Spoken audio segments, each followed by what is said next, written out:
नमस्कार मित्रमैत्रिणींनो, जर तुम्हाला आपल्या चॅनलवरच्या कथा आवडत असतील तर लाईक करत जात जा आणि चॅनलला सबस्क्राईब करून बाजूची घंटी दाबा आणि ऑलवर सेट करा. म्हणजे जेव्हा जेव्हा मी नवीन व्हिडिओ किंवा कोणतीही नवीन पोस्ट अपलोड करेन तेव्हा ती सगळ्यात आधी तुमच्यापर्यंत पोहोचेल. धन्यवाद. तर वळूया आपल्या कथेच्या पुढच्या भागाकडे. तिने वळून पाहिलं तर तोच तिचा आदी होता. तशी ती स्तब्ध झाली. युवी, बोल ना काहीतरी. कधीपासून मीच बोलते. समोरून परी बोलत होती. हां, ते मी काय? युविकाच्या तोंडून आता शब्दच बाहेर पडत नव्हते, कारण तो आता तिच्या गळ्यावर, खांद्यावर हळूवार त्याचे ओठ फिरवत होता आणि इथे तिची मतीच गुंग झाली होती त्याच्या स्पर्शाने. तिचा फोन तर कधीच कट झाला होता. ती डोळे मिटून त्याचा तो स्पर्श अनुभवत होती आणि जेव्हा तिला हे सगळं असह्य झालं तिने वळून त्याला घट्ट मिठी मारली. आता पुढे. तसा तो गालातच हसला आणि तिने मारलेली मिठी त्याने अजूनच घट्ट केली. युवी, पास ना आता. एकदा बघ माझ्याकडे. ती कधीपासून त्याला मिठी मारूनच होती म्हणून तो तिला बोलला. पण तिने मात्र त्यावर नाहीमध्ये मान हलवली. त्याला नजर देऊ शकत नव्हती ती आता, कारण जर त्याला आपण नजर दिली तर त्याला कळेल की किती लाजली होती ती त्या क्षणी. युवी, आता रात्रभर माझ्या मिठीतच राहणार आहेस का तू? जर तुझी तशी इच्छा असेल तरी माझी काहीच हरकत नाही आहे. I am enjoying it. तो अजूनच तिला घट्ट आवळत बोलला. तशी ती मात्र गालात हसली आणि हळूहळू त्याच्या मिठीतून बाजूला झाली, पण नजर मात्र खालीच होती. Look at me dear. तो बोलला तसं तिने हळूहळू नजर वर करून त्याच्याकडे पाहिलं. सो, मला सांग, मगाशी काय सांगत होतीस तू परीला? त्याने विचारलं. तशी ती गडबडली.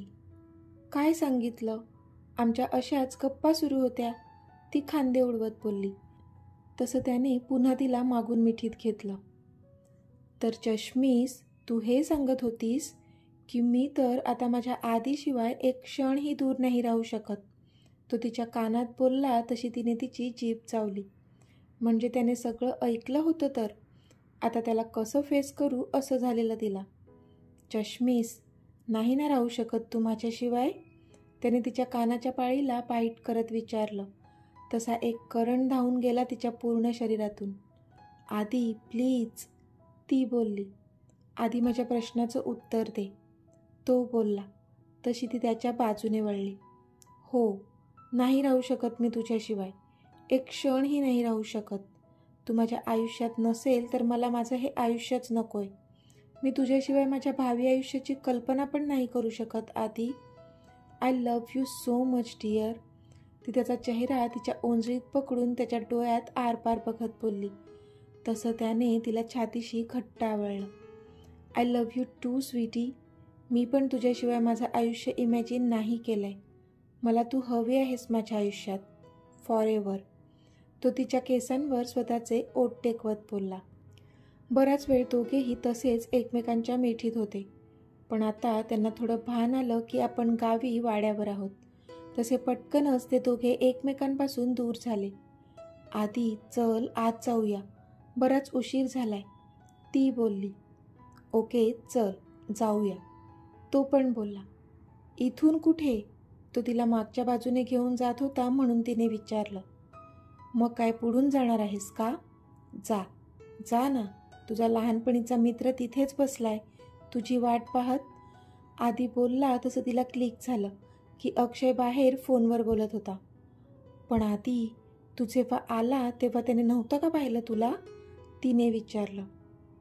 मुळात मी तिथून आलोच नाही, मी मागच्या दारातूनच आलोय, तो बोलला. तसा तिच्या जीवात जीव आला. ओके चल, ती बोलली. तसा त्याने तिचा हात पकडला आणि तिला घेऊन जाऊ लागला तो.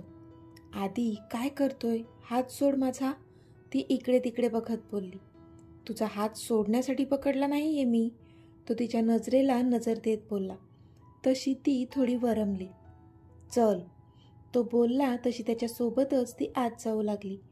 पण तिची धाकधूक खूप जास्त वाढली होती, कारण त्याने तिचा हात घट्ट पकडला होता आणि तो काही ऐकत नव्हता तिचं, सोडतच नव्हता तिचा हात तो. पण आता आत गेल्यावर कोणी त्यांना तसं पाहिलं तर विचार करूनच तिला धडकी भरली होती. पण जसे ते त्या वाड्याच्या मागच्या दाराने आत गेले तसं त्याने तिच्याकडे एकदा पाहिलं आणि स्माईल करून त्याने तिचा हात अलगद सोडला. तशी ती त्याच्याकडे पाहतच राहिली. म्हणजे बाकीच्या गोष्टींची जाण होती त्याला. तशी ती गालातच हसली आणि मान खाली घातली तिने, कारण तिला काही त्रास होईल असं तो कधीच वागणार नाही माहीत होतं तिला. तरी ती ह्या छोट्या छोट्या गोष्टींसाठी घाबरत होती. गुड नाईट डिअर, तो हळूच बोलला. तसं तिने पण त्याला हलक्या आवाजात गुड नाईट विश केलं. मग दोघेही आपल्या आपल्या खोलीत झोपायला निघून गेले. युवी अक्षताच्या खोलीमध्ये गेली, कारण त्या दोघींसाठी एकच खोली दिली होती. आता सकाळ झाली होती आणि सगळेजण रेडी झाले होते. आज ते गावात फिरणार होते. रविराज, प्रतीक्षा, आकांक्षा खूपच एक्सायटेड होते, कारण ते पण बऱ्याच वर्षांनी इथे आले होते.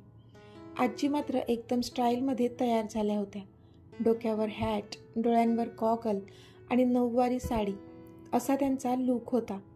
वाव आज्जू, तू तर आज दीपिका पदुकोणला पण मागे टाकली आहे. इतकी सुंदर दिसतेस. आज काही खरं नाही गावातल्या म्हाताऱ्यांचं.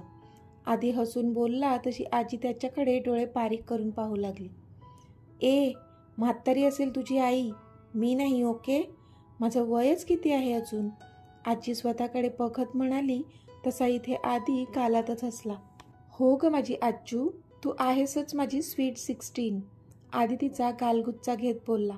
तशी ती हसली. अरे, आता हे गालगुच्चे जपून ठेव तुझ्या होणाऱ्या बायकोसाठी, कळलं का? आजी आधीची मस्करी करू लागली. तसं त्याने एकदा नजर वर करून युविकाकडे पाहिलं, पण ती तिथे थांबतेच कशाला? ती तर लाजून चूर झाली होती आणि तिथून पळाली होती. तसा तो पण मग गालात हसला. आज्जू, तू नको काळजी करूस माझ्या बायकोची.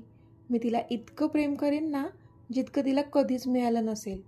मैं उसको अपनी पलकों पे बिठा के रखूंगा.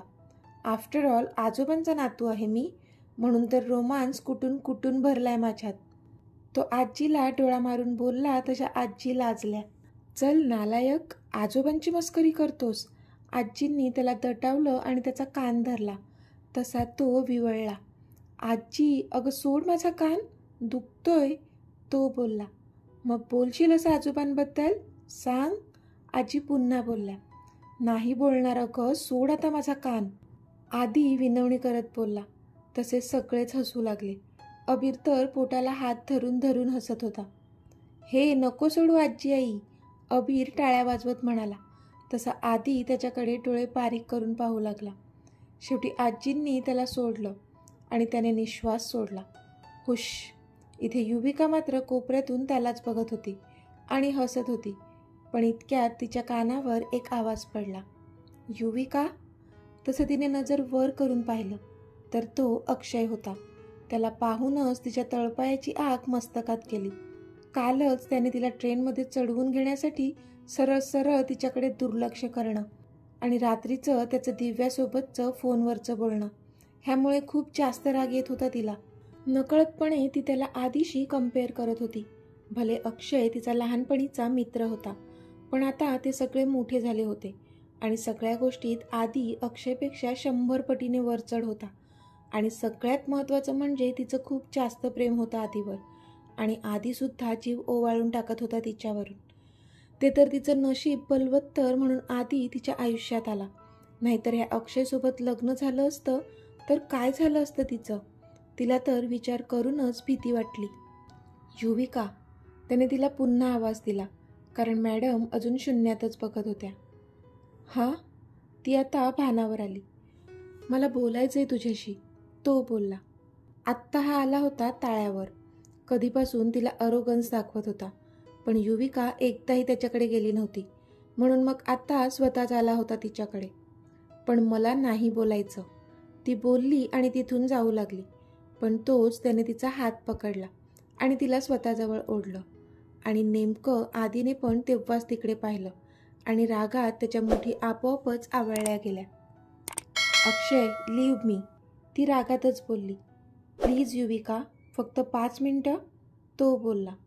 ओके, असं म्हणून ती त्याच्यासोबत बाजूला गेली. हां बोल, ती हाताची खडी घालून बोलली. युवी, मी आल्यापासून बघतोय, तू एकदाही माझ्याकडे आली नाहीस, एकदाही माझ्याशी बोलली नाही. मला कळत नाही आहे तू का इग्नोर करत आहेस मला, त्याने विचारलं. ओ रिअली, तुला खरंच नाही कळत का, ती कुत्सित हसत बोलली. असं का बोलतेस तू माझ्याशी, तो बोलला. मग कसं बोलायचं, ती पण हाताची घडी घालून बोलली. तिला आधीच त्याचा खूप जास्त राग आला होता, पण तरी ती शक्य तेवढ्या सॉफ्टली त्याच्याशी बोलत होती. युवी काय झालंय, त्याने विचारलं. खरं तर त्याला घरातून निघाल्यापासूनच तिचा राग आला होता, कारण तो नव्हता येणार तरीसुद्धा तिने पिकनिकला येण्यासाठी हात वर केला होता, जे त्याला जिव्हारी लागलं होतं. आणि महत्त्वाचं म्हणजे तिने आधीच्या बाजूने निर्णय घेतला होता. ते जास्त खटकलं होतं त्याला, म्हणून तो चिडला होता तिच्यावर. पण त्याला वाटलं होतं की इथे आल्यानंतर ती त्याच्या मागे मागे करेल आणि त्याला सॉरी बोलून मनवेल. पण घडलं उलटच होतं. मॅडमने अजिबात घास घातली नव्हती त्याला. म्हणजे तो बोलो न बोलो तिच्याशी तिला घंटा फरक पडत नव्हता. तसं तर त्याला पण काहीच फरक पडणार नव्हता तिचं त्याच्याशी न बोलण्याने. पण आता प्रॉब्लेम असा झाला होता की जर हे दोघे एकमेकांशी बोलले नाहीत तर मग घरच्यांना तर संशय येईलच ना की ह्यांचं काहीतरी बिनसलंय. तसा तिला काहीच फरक पडत नव्हता घरच्यांसाठी सुद्धा, पण त्याला पडत होता ना, सगळ्यांच्या गुड बुक्समध्ये जे राहायचं होतं त्याला. अक्षय, आय थिंक तू जेवढा दाखवतोय ना सगळ्यांना तेवढा तू इनोसंट नक्कीच नाही आहे, ती बोलली. तसा तो शॉक झाला. म्हणजे, त्याने न समजून विचारलं. अक्षय, तुला काय वाटतंय, मला काही कळत नाही का, मी मूर्ख आहे का? आज तू ट्रेनमध्ये मला सहज वर घेऊ शकला असता, पण तू काय केलंस, इग्नोर केलं मला. काहीच नाही का वाटलं तुला, मी खालीच राहिले असते, माझी ट्रेन मिस झाली असती. काहीच वाटलं नाही का तुला माझ्याबद्दल? अरे तू आत्ताच मला इग्नोर करतोयस, मग लग्नानंतर काय भरोसा तुझा? खूपच चिडून त्याच्याकडे नजर राखून बघत विचारलं तिने त्याला. तसा तो चपापला. अगं ते चुकून, तो सारवासारव करतच होता की तिने त्याला थांबवलं. चुकून? माय फूट. जर मी हे आत तुला सांगितलं तर किती वाईट वाटेल तिला.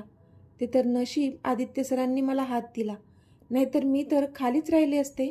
पण तुला कुठे फरक पडतो ना. युविका आज तिच्या मनातला त्याच्यावरचा सगळा राग काढत होती.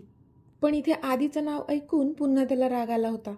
पण तिने ही गोष्ट त्याच्या आईला सांगायची धमकी दिली होती. त्यासाठी आधीवरचा राग त्याने आतल्या आत गिळला, कारण आत्ता तिला तिच्या आत्तूला हे न सांगण्यासाठी मनवायचं होतं त्याला. हे बघ युविका, ते चुकूनच झालं, मी जाणून बुजून काहीच नाही केलंय. I am sorry. तो खोटी खोटी माफी मागू लागला. तशी तिने नकारार्थी मान हलवली. त्याला भीती होती ती आकांक्षाला ह्याबद्दल बोलेल ह्याची. मला बाहेर जायचंय, सोड माझा रस्ता, ती बोलली. आधी मला माफ केलं असं सांग, तो तिचा रस्ता अडवून बोलला. बरं ठीक आहे, सोड माझा रस्ता, ती वैतागत बोलली आणि तिथून जाऊ लागली. युवी, मी सॉरी बोललो ना, प्लीज आता तरी माझ्याशी नीट बोल. घरच्यांना काय वाटेल आपण असं दूर दूर राहिलो तर, तो बोलला. तसे तिने डोळे कच्च मिटले. तिला एक क्षणसुद्धा त्याच्यासोबत नव्हतं राहायचं. ओके, ती बोलली आणि तिथून निघून गेली. पण इथे अक्षयच्या चेहऱ्यावर मात्र एक कुत्सित स्माईल आली. मग तो पण बाहेर निघून गेला. इथे आधी कधीपासून तिची वाट पाहत होता. ती जशी बाहेर आली त्याने तिला नजरेनेच विचारलं, आर यू ओके?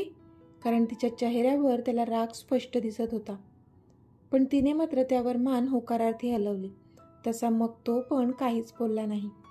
आता सगळेजण बाहेर गाव फिरण्यासाठी निघाले. इनामदारांचं घराणं म्हणजे गावातील एक प्रतिष्ठित घराणं होतं, त्यामुळे गावातील लोकसुद्धा त्यांना तेवढा आदर देत होते. गावातील मंदिर, बाग आणि अजून काही महत्त्वाची ठिकाणं बघून झाल्यानंतर ते घरी परतले. आज चुलीवरचं जेवण बनवलं होतं. तिथे जेवण बनवण्यासाठी आचारी होते, पण त्यामध्ये घरातल्या सगळ्यांनीच त्यांना हेल्प केली होती. युविका तर अगदी पुढेच होती सगळं करण्यामध्ये, कारण ती स्वतः एक उत्कृष्ट शेफ होती. तिची आत्तू नेहमी तिला म्हणायची की तुझ्या हाताला चव आहे.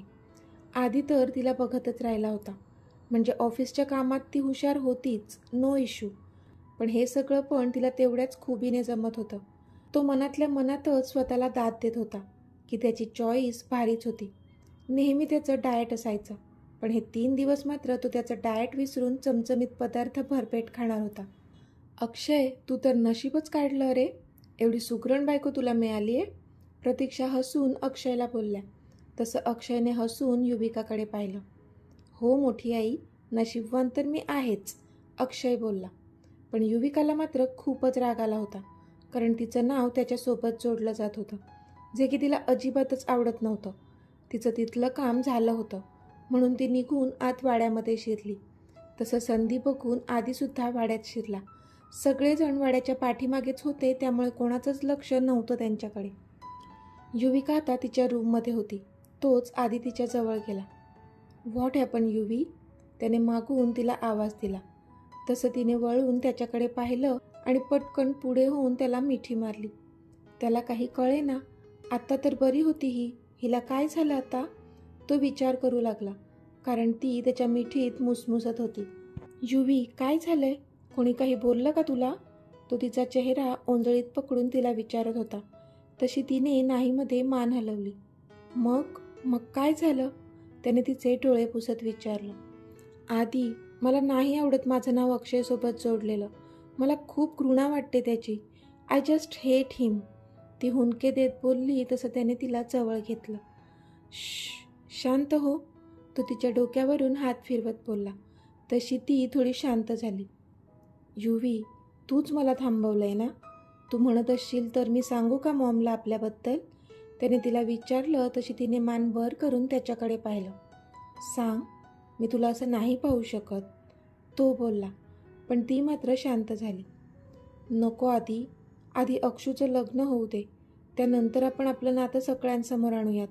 मला अक्षताच्या लग्नात कोणताच अडथळा नकोय, ती बोलली. तशी त्याने नकारार्थी मान हलवली. बरं ठीक आहे, पण मग असं नाराज नाही राहायचं, ओके? मी आहे ना तुझ्यासोबत, मग खुश राहायचं, तो तिला दटावून बोलला. ओके सर, ती एकदम सॅल्यूट मारून बोलली. तसा तो डोळे बारीक करून तिच्याकडे पाहू लागला. त्यावर हसली ती. ओ माय क्यूट सडू, चल आता, ती हसून बोलली. तसा मग तो पण हसला आणि ते दोघेही वाड्याच्या मागे आले. तर मित्रमैत्रिणींनो, आजचा भाग तुम्हाला कसा वाटला ते मला कमेंटमध्ये सांगा. आणि जर आवडला असेल तर व्हिडिओला लाईक करा, शेअर करा आणि चॅनलला सबस्क्राईब करून बाजूची घंटी नक्की दाबा. चला तर भेटूया आपल्या पुढच्या भागात. तोपर्यंत धन्यवाद.